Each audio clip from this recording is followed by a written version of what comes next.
introduction. I'm so excited to introduce everyone on our call today. We have Kristen Taylor. She's with Forest Park Elementary, and she is going to be sharing a success along with Amanda Krell at Carolyn Lewis Elementary, Shannon Smith with Marshall School District, and Destiny Schlinker sharing about Foodport, Arkansas as well.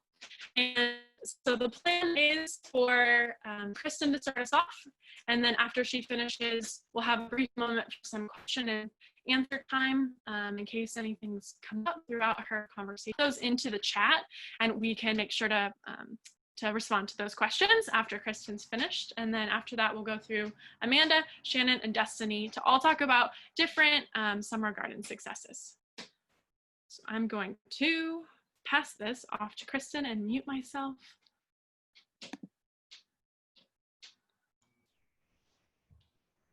Okay, I think we're ready, Sarah. Okay, great. So hi, my name is Kristen Taylor, and I am with Forest Park Elementary, which is in the Heights area of Little Rock. So we are not a rural school, we are an urban school, which makes our space a little bit more constrictive. Are you gonna slide me through, Sarah?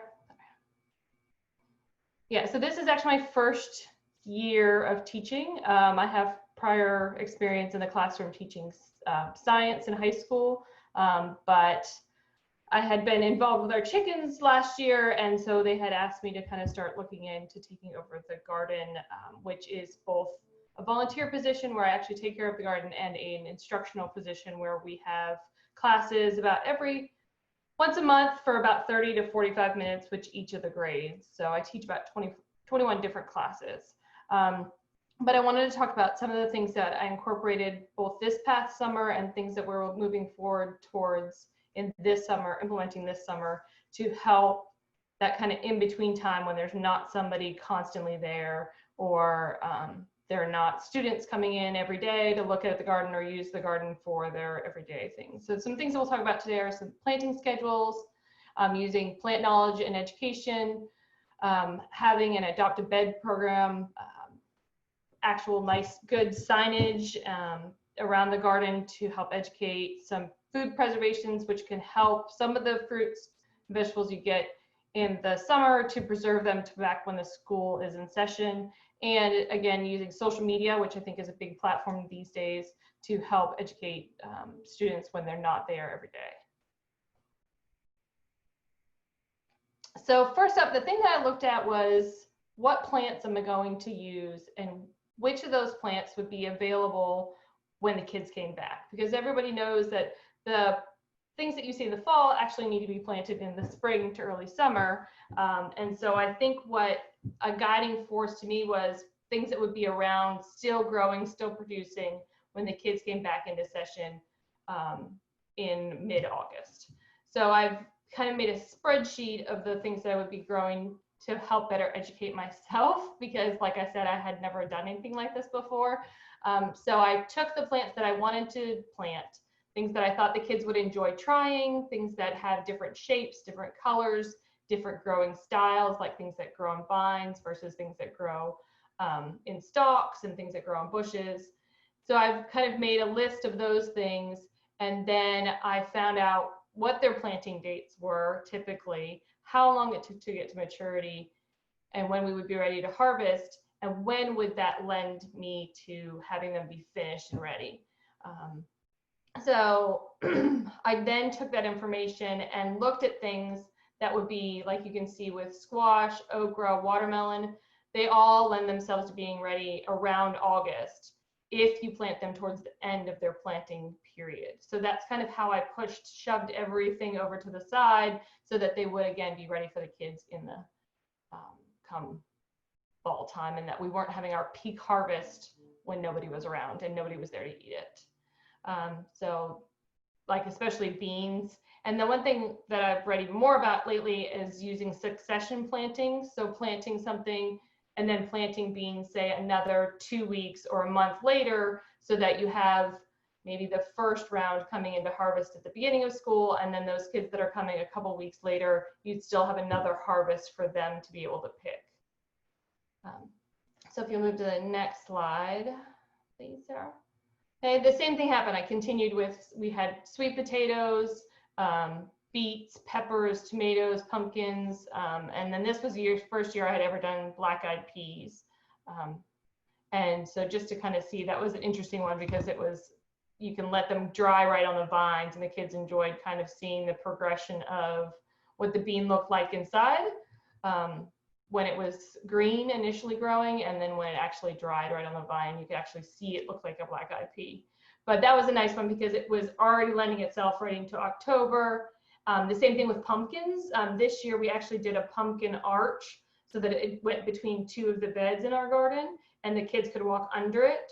So I really wanted those pumpkins to be available in that September, October, November timeframe. So I planted them towards the end of June. Now we had done a lot of planting starting in like now time frame. So they had gotten that experience of putting things in the ground and watching the seed grow. But these were other things that we had to show that the kids may not get to plant the seed, but they would eventually see the rest of the process and the cycle. So this is basically all with the space we have. We have 11 raised beds, which is actually pretty good for an urban garden, but this is it. You know, we have to kind of use our space wisely. So what I did was I basically took the information from those charts and then put it into an easier format for me to understand, which is more color coded. And then it's easy for the kids to understand. They can see, oh, I'm going to put the things, we're going to be able to plant the things that are in green. So marigolds, wildflowers, strawberries, the cucamelons, and even the dwarf sunflowers were all able to be planted by the kids. And then they could see, not only is it important that I have that data, but also what's going to be a good companion planting with them. So we kind of talked a little bit about that. And then it would give me the quick things. Okay, now I can say in September, I'm going to have my tomatoes, my winter squash, and some of the wildflowers, which we use for bouquets for the teachers. Those would all be available to the kids. Come October, the pumpkins should be ready just in time for Halloween. So just kind of, and then November, teaching the kids about the fact that it's good to wait after a first frost in order to pick the sweet potatoes. So that's always been fun.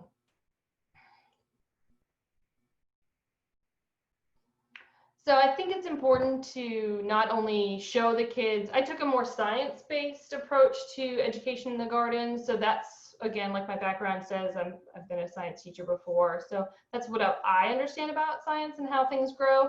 So I think that's what I've tried to kind of teach the children about. So the fact that we need to have consistent watering, the fact they all are really smart, really understand about what plants need to grow. But I think what we can do is just in the summertime, I think the hardest part is, when is it going to rain? Is it going to rain 3 weeks from now? So knowing what kind of watering schedule the plants need. We luckily have a drip irrigation system that we have linked up, so we can put a timer on it, let it run for 3 hours, and it gets all of the beds for us. So that's kind of something, but I found that it's easier to have one person doing that, because if you have every single person coming by and say, oh, that looks a little dry, or oh, that looks a little bit, you know, they're not understanding quite the needs and the regulation of how much, because too much water, I've taught the kids, can be just as bad as not enough.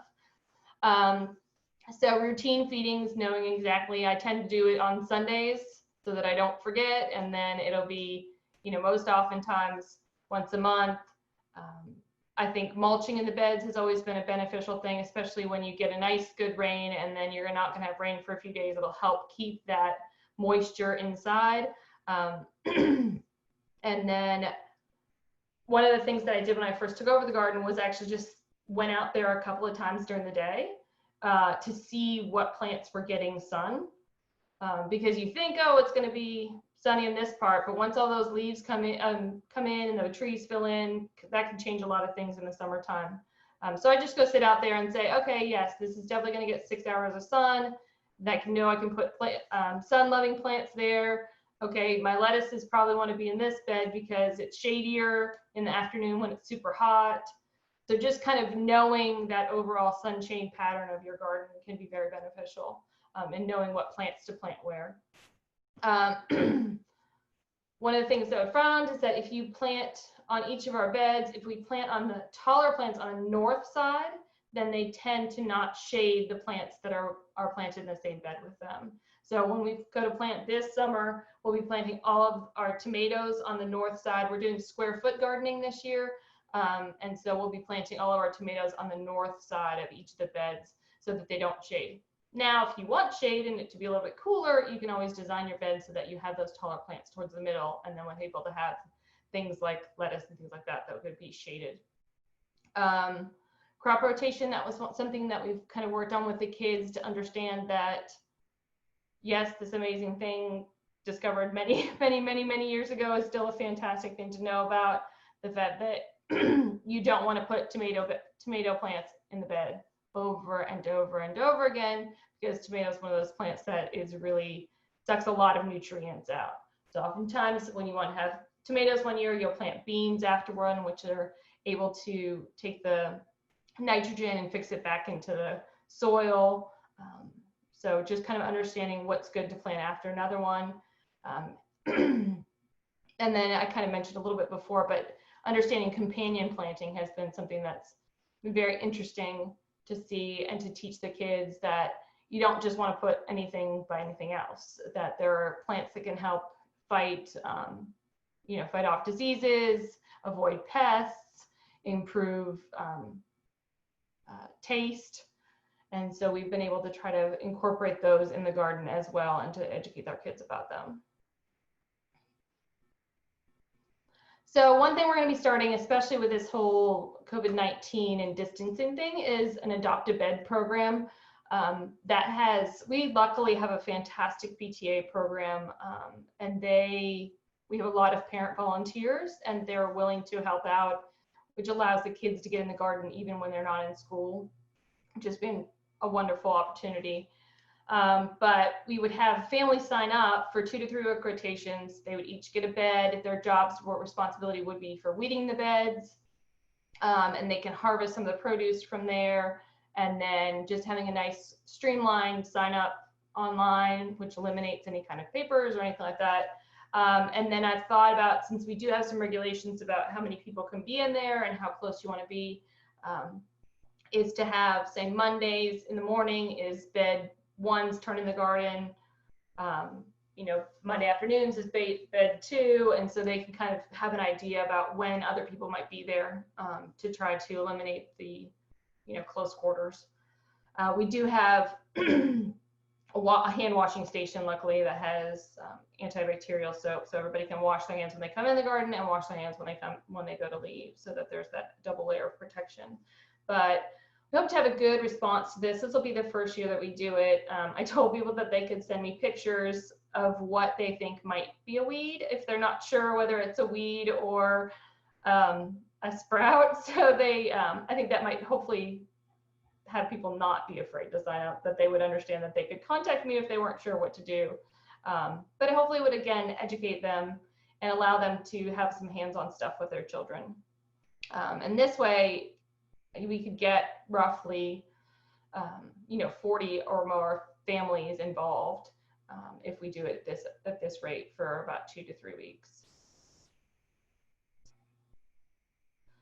So I've really worked hard on garden signage this year, which is just so that if you're not in school in session like we are now, unfortunately, or during the summertime, that I think that it's still important for the kids to understand that they can learn from the garden. So things like when we had the Three Sisters garden up growing this past summer, there was a sign that explained it. So they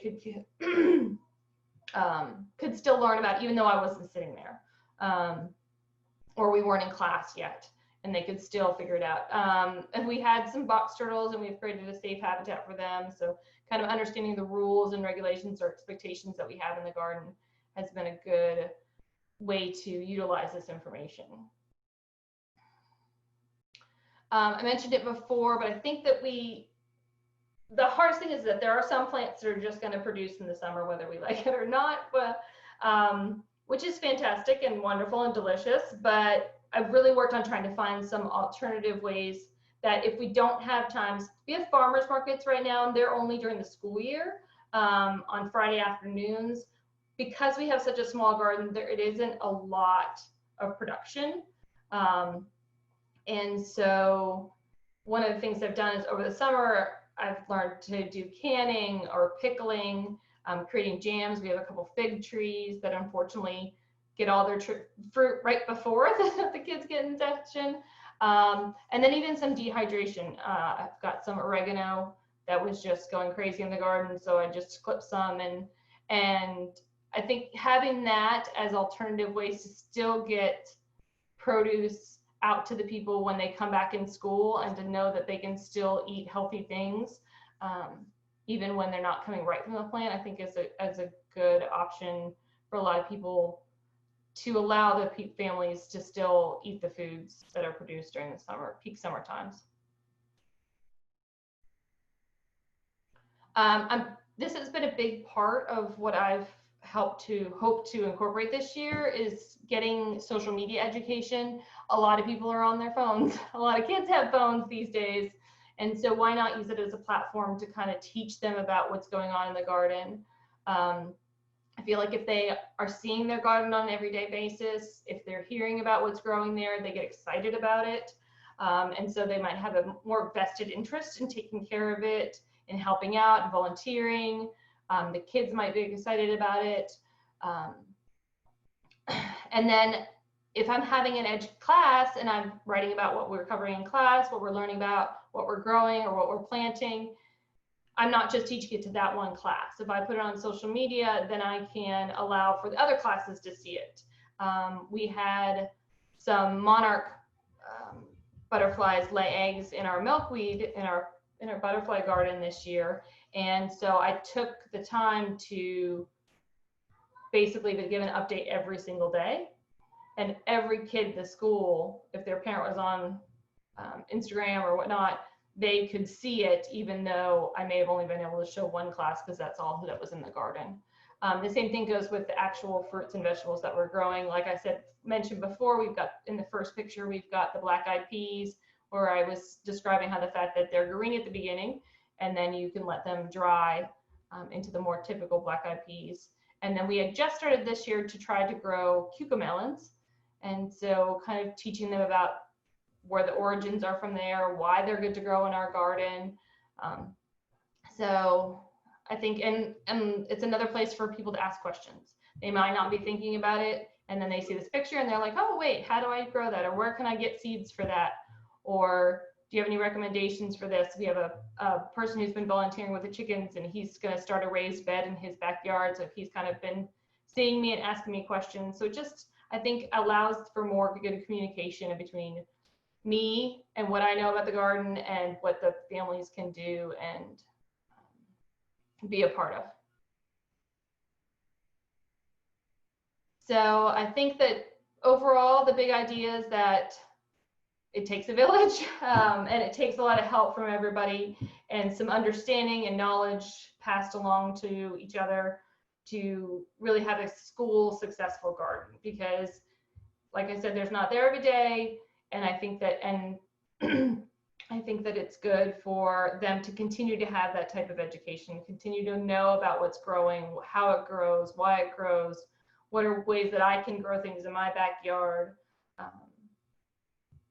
And so I've really tried to help out with that. So does anybody have any questions?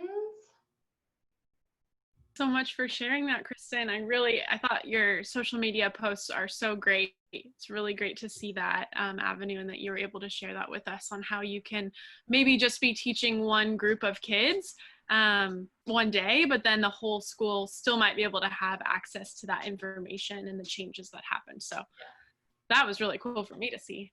Yeah. And I think kids now, especially like we had our second graders, they planted sugar snap peas, and then literally 2 days later school was canceled, and I was like, okay, so every couple of days I just kind of post a little picture and say, your plants are doing great, they're growing, I promise. That's awesome. That's still so see that good. process. Yeah, and those kids, are probably wondering what their plants are doing because they Yeah. don't get to go in and see them. So that's a great way that you can still engage with them right now as we're all moving so digital to support schools and kids learning right now. Any questions for Kristen? I didn't see any come in on the chat box yet, but I'm gonna leave it open for about a minute or so in case anyone wants to jump on, or if you want to add a question into the chat box for her before we move on to our next speaker. I will mention that I do have a great app that I've been using. It's called From Seed to Spoon. And it will give you literally, you put in what you want to plant and it will tell you exactly the planting dates, the depth you have to plant, how much water you need, the bigger the container, the spacing it needs, days to harvest, when it likes to be fed, what it likes to be fed. And so that's been a great resource for me to learn because, like I said, new to all this. You said that was called From Seed to Sprout? From Seed to Spoon. Spoon. Thank you. So I'll throw that in the chat for us so that we can all look that up too if we're interested. That's a great idea. And Okay. you can even put in like filters so that it'll say, what can I plant right now? Or what likes cool seasons, what likes hot seasons. So I found it to be very, very resourceful. Such a great resource. Thank you for sharing that with us. All right, well, if you think of a question that you have for Kristen, please feel free to jump it into the chat. I'm going to move us along because Amanda Krell is going to be talking about Carolyn Lewis Elementary and their summer program that has a little overlap, it sounds like, with what's going on with Kristen. So I'm going to pass it to Amanda. And Kristen, if you could re-mute yourself, see you already did, and I will as well. Hi. Like Sarah said, I'm Amanda and I work at Carolyn Lewis Elementary. It's in Conway. We have one of the bigger zones in Conway, so we have kids in town and we have kids in the rural areas. We have almost 600 kids this past year. Our school garden, we started it in 2016. And it's just grown from there. We have we have about 16 raised beds, and then we have different types of beds that we have, blackberries and blueberries and just flower beds. We have some with milkweed growing. We have an outdoor classroom. It's a pretty big chunk of our back of our school that our garden takes up. And Sarah, you'll just go to the next. One of the things, because of our garden, it is so large and our school is so large, we have a committee, a garden committee at our school, which is made up of parents and teachers, and we meet monthly at least. And one of the ideas when we first started was, how are we going to handle this large garden? And so the committee came up with the idea to have an Adopt the Garden summer program. One other thing I need to mention, we as a school have got to partner with Food Corps since we've had our school garden. So we've also had that support from our service members, and Sarah was actually one of our first service member there, and so she knows a lot about this and helped us get this started.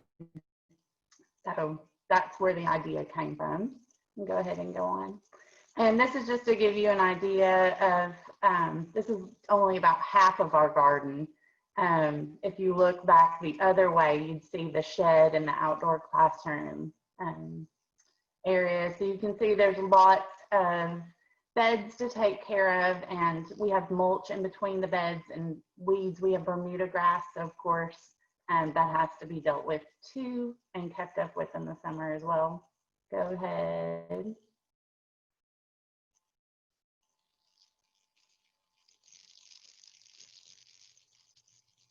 Sarah, you can go to the next slide.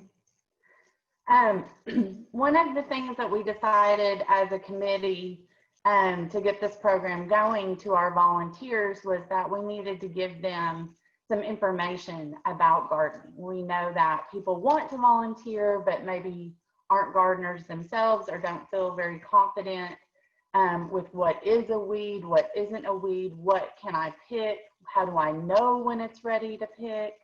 And so Sarah actually helped us come up with this binder of information that is sent out to our volunteers. And if you can go ahead and click on that.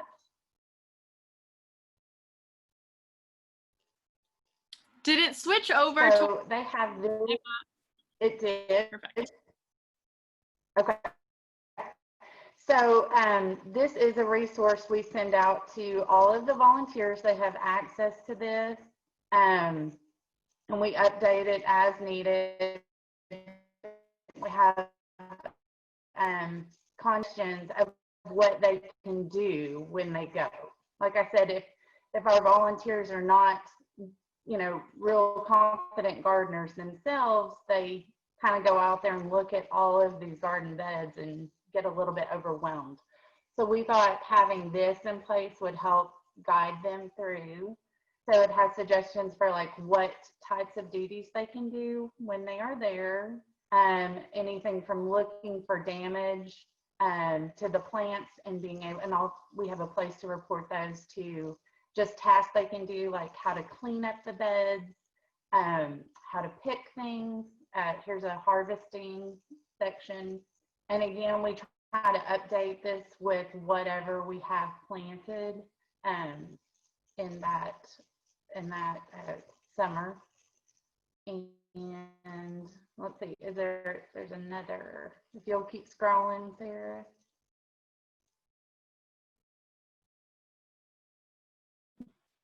I scrolled all the way, Amanda. Okay. I guess I'm thinking of the next slide. But yeah, so this is just a resource for our volunteers. And if you'll go to the next slide. Also, we provide them with updated garden maps so they'll be able to see where everything is planted during that summer that they're volunteering. We update this as needed, and all of the beds are numbered as well. We also share with them a spreadsheet for their garden visits, and this is just a sample of some of the things that were recorded last year. It helps them communicate with us of what, if there was any problems. You can see the Phillips family recorded that they had some fire ants in bed 12 and some pest issues in bed 3. So we were able to go up and try to handle that with the fire ants. It's a maintenance issue as well.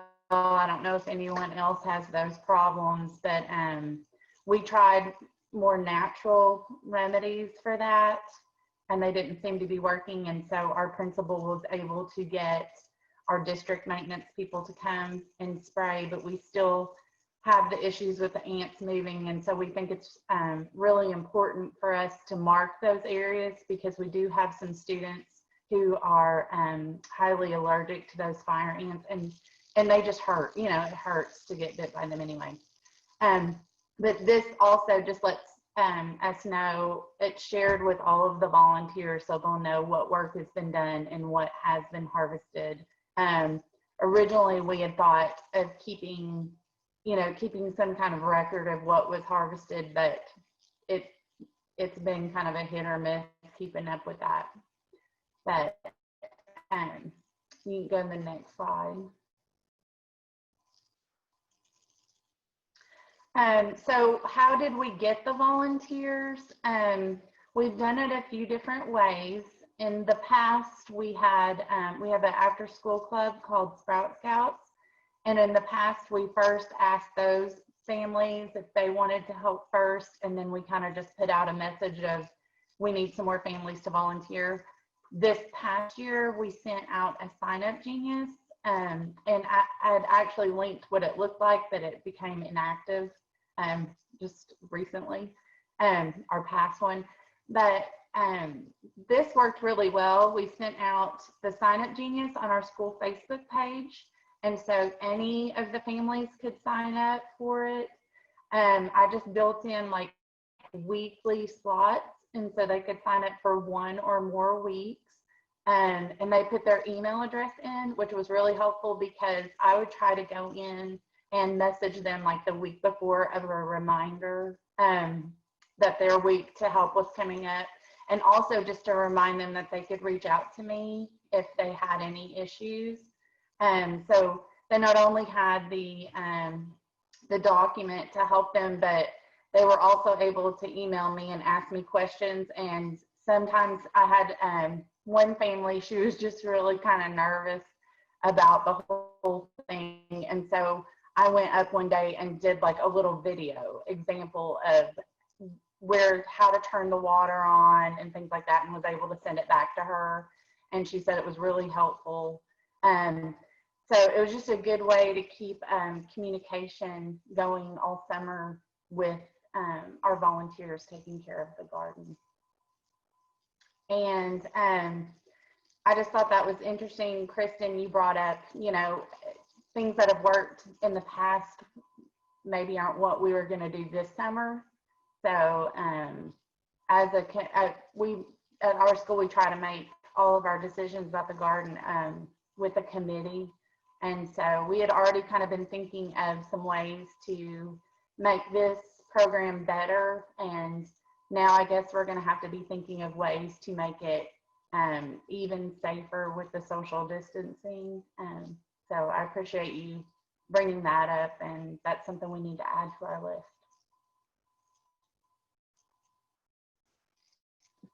Thanks, Amanda, for Any sharing. questions? You're welcome. Any questions? We'll pause for any questions people might have. Again, feel free to throw them in the chat as you think of them. Kristen asked, I guess everybody can see that, how many families do we end up having? I think we had 12 different families. We had 12 different weeks that we asked people to sign up. So, up to, 12 different families. Because the difference, it sounds, you know, in the program too with Kristen is your families might adopt a certain bed, but the families at Carolyn Lewis are adopting a whole garden for the week that they sign up for. And so I think that's why you see a little bit of the difference. And so they get to choose. We did it that way, just thinking like that would give them more flexibility. We asked that they try to visit at least twice that week. And so it just allowed them to choose a time and the day. Shannon, what was your, I missed that question. Yes, the families get to pick whatever's ready that week. And we kind of let them know too, when we put out the sign up, you know, I suggested like, if, you know, here's kind of how the duties shift over the summer. You know, it gets hotter and things get weedier towards August, and different things that would be available for harvest. I let them know kind of what would be ready each month.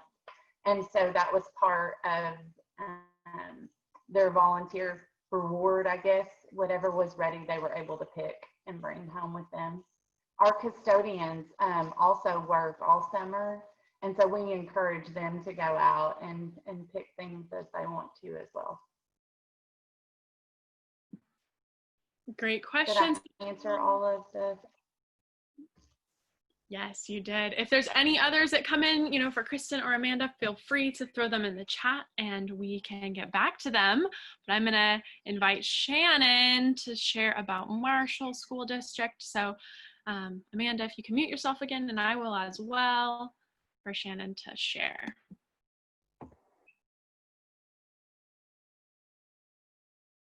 Cool. Yes. So I'm Shannon Smith. I work at Marshall Elementary and the whole Searcy County School District, which is up by the Buffalo River.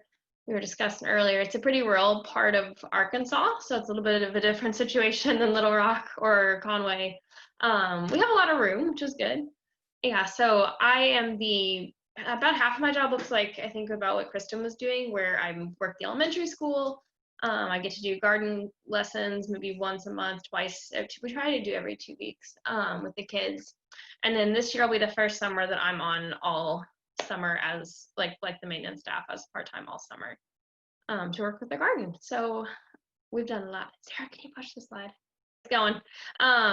Here's some tomatoes. Yep, so 6 years ago we started with this lovely lot of land. There was an old building there, it was torn down, so I wasn't there at that point. There were a couple teachers who came up with this idea, what we're gonna do. They had a pile of dirt and they had a pile of pallets. And so we built everything we didn't have much district funding at first. We got a lot of grants. And today, it's actually 7 years now, so if you could click the next button, it should hopefully appear. Yay, so today we have about 11 beds outside, and then we have a 40-foot hoop house that we can grow things in all year round. There's a chicken coop behind the hoop house. There's a compost pile. So we've done a lot, and it seems overwhelming at first because you just have some dirt and some wood, but it's, we've built it up to be what it is today. And I like to say, if we can do it in Searcy County, anybody can do it if you click the button. It's gonna come up. I'm sorry, Sarah, I'm gonna make you work. But yes, if we can do it with some pallets and some volunteer labor, you can too. So once you got a garden built or something looks like a garden, you can start thinking about, what do we want to do in the summer? So like other two presenters talked about, you can have it be just the community comes and adopts the garden. You could have times for people to just come hang out. We had some open work days. Basically everything on this slide we have done at some point. We've tried everything to see what works for us. The picture on the right of your screen was, we did a camp with our 4-H, one of our 4-H chapters last year. It was like a garden and craft camp. So we tried dyeing some things with our leftover beets. We did some collage projects. And the main two things I'm going to focus on are how we've helped our farmers market and helped out with summer meals distribution.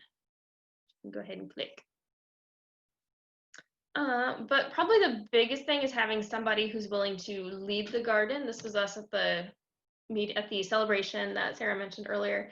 The woman on my right is, I guess, the woman on the right in the picture is Mrs. Lonnie Kelly, and she was one of the teachers who spearheaded the garden from the beginning of going out and finding us stuff, making it happen, and she's still a really awesome woman to partner with. But if you're going to do a farmer's market or any type of summer feeding, you need a little bit more organization than just having a different family every week come to sign up, because you got to have people to pick stuff and transport it to the market and clean it off. You could look for high school student interns. They tried that at the high school garden for a couple years. You could have a food corps, like AmeriCorps member, like Sarah and I were. Destiny's going to talk about them in just a minute. We have a woman who works at the high school on a hourly position who's helping with their greenhouse and garden up there. And then like the holy grail would be to create a district level position, which is possible. It took us about 10 years of building a program up to get to that point where the district would hire somebody. So if that seems undoable right now, keep working, it'll get there. So if you want to do a farmer's market this summer, you can click on the next slide. Some things to think about. So this is usually about the time that they're going to start organizing. I don't know what's going on with ours this year, to be perfectly honest, because of the whole situation we're in right now. We usually have a meeting in March to have all the vendors to come together and plan what's going to happen and what our schedule is going to be. We do pay dues. We only pay, I think, $30 for the summer. Some markets are going to charge you by week or by time that you show up. We had also talked about partnering with FFA this year to have students come and work the booth instead of just the garden lady like it's been in the past. It's easy. One of our struggles, we have a pretty small farmers market in Marshall. There's a couple people who come every week and have tons of produce and they are the foundation of the market. And then there's a lot who sign up early on and say they'll be there, and then they come once and never show up again. And that's sort of discouraging for a nonprofit organization, for a group that's trying to do something in the community. So don't if first, if you're not sure about running a farmer's market stand, maybe just ask if you could come for 1 or 2 weeks. I know the bigger cities, it's a totally different ballgame than our little farmer's market in Marshall, but this would be a good time of year to start contacting somebody about it. And you can go ahead and click next.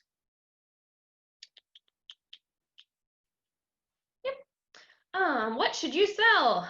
When market starts off, we usually only have leaves and greens and such to sell, which is what we had in the picture there, one of our first weeks. Everybody and their brother wants the first tomatoes of the year. So if you can get early tomatoes, you can sell as many of those as you can grow. I would recommend you pick a couple things that you can grow more of if you want to sell.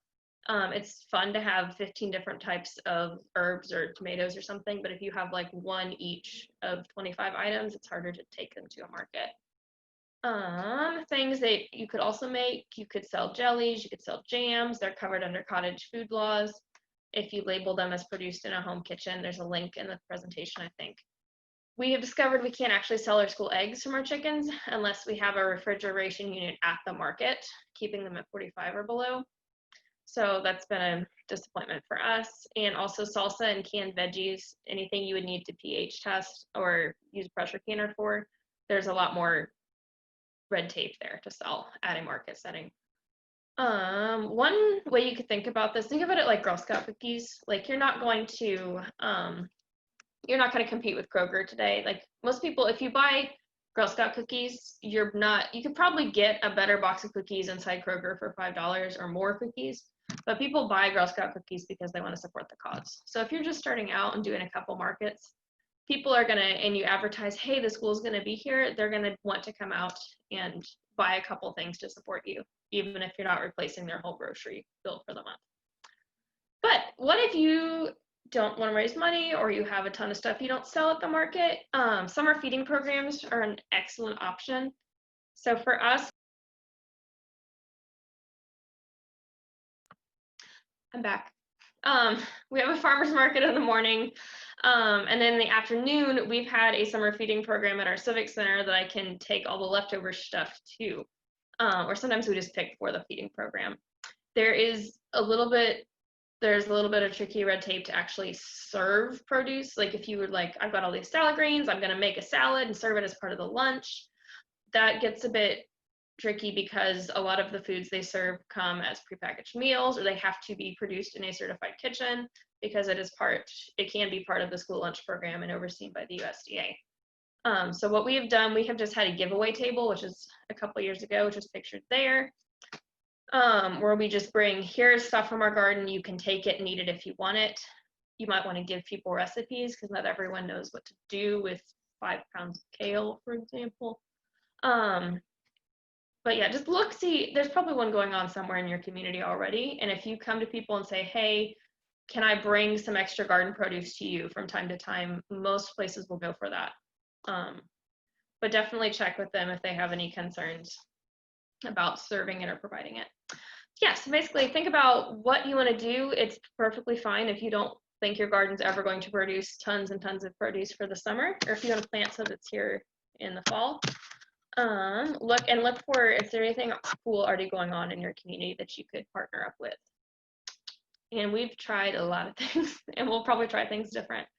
This is at the very beginning of the last school year. We had our garden club. So even if you don't do much in the summer, if you can keep a garden going, you can still get people involved as soon as you get back, and you can keep trying new stuff. So that's about all I have to say on that. Thanks, Shannon. Thanks for talking about, the changes that have happened in Marshall over the years and the different programs have spearheaded and sort of the lessons learned.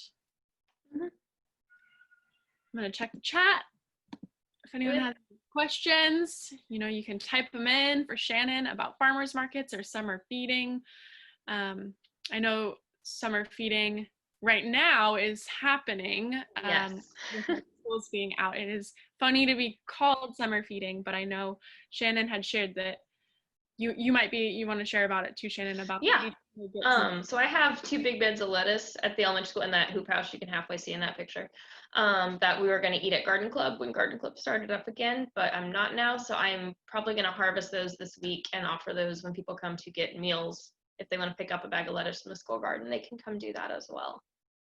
So I'll just keep growing things and offering them at our meal distribution points as long as I can. Yeah, thanks for sharing that. I think that we're all, in this unprecedented time and trying to figure out what to do with our gardens and our plant sales and how to get food to kids. So thanks for sharing that idea right there. I'm going to jump us to Destiny. Woo! To share about Food Court Arkansas to close us out today. But if you have questions, you can put them in the chat for us. And I will be sending the PowerPoint to everyone as well. So everyone's contact information will be in there. So you can reach out to any of these speakers if you have other questions. Hi everyone. My name is Destiny. I'm going to go really quickly. I am the program manager for Food Court Arkansas. And affiliated with several of these schools. So they've already shared the great stories. But Sarah, can you switch the slide for me? So I just have a little bit of information here about the folks that you can engage to help to spread the workload of maintaining a school garden. So some great stakeholders are parents, teachers, summer staff at your school, so that would be the janitorial staff or the cafeteria staff, students, of course, and community organizations and businesses. So often local businesses or people like the Master Gardeners program will be really excited to partner with school gardens and maybe adopt for a bit. As you are creating your garden programs, next slide, these are a few things that you can consider. So what is your primary goal? Are you hoping to distribute large amounts of food, educate about nutrition, educate about gardens, or just take care of the garden while you wait for school to get back in session? These are some examples of what that looks like. And I think at our thriving schools, it's a healthy mixture of all 4. And then Sarah, if you want to, we can skip ahead to the other thing slide. So on this slide, the only new information would be that Food Corps has about 100 garden and nutrition lessons and a Sprout Scouts guidebook for club activities, and I would be happy to share those with you all. They're for elementary age students, and my address is here, my email address. If you would like them, just shoot me an email and I will send them your way. And I'll leave it at that because I think everyone did a great job exemplifying what this looks like on the ground. But if you ever have any questions, I'm happy to chat. Thanks, Destiny, for just doing a quick overview of some other things that we might have. You're being so much of our time, and we really appreciate that as well. So I will follow up with everyone, give them the download of this presentation, as well as we have a Google survey. It's just a quick one if you want to fill it out to give feedback. But each month we have different network conversations. Our next one in April is going to be food safety in the school garden. Still recognizing, that we never could have imagined this pandemic to be happening right now. And so it's a great time for us to continue to consider these as we move into the summer on how we keep our food safe and our people safe as they're harvesting. So really excited to have those speakers next. But want to thank everyone who spoke. I want to thank Destiny and Amanda and Shannon and Kristen and everyone else who joined. Thank you so much for joining today and for learning a little bit more about summer garden successes.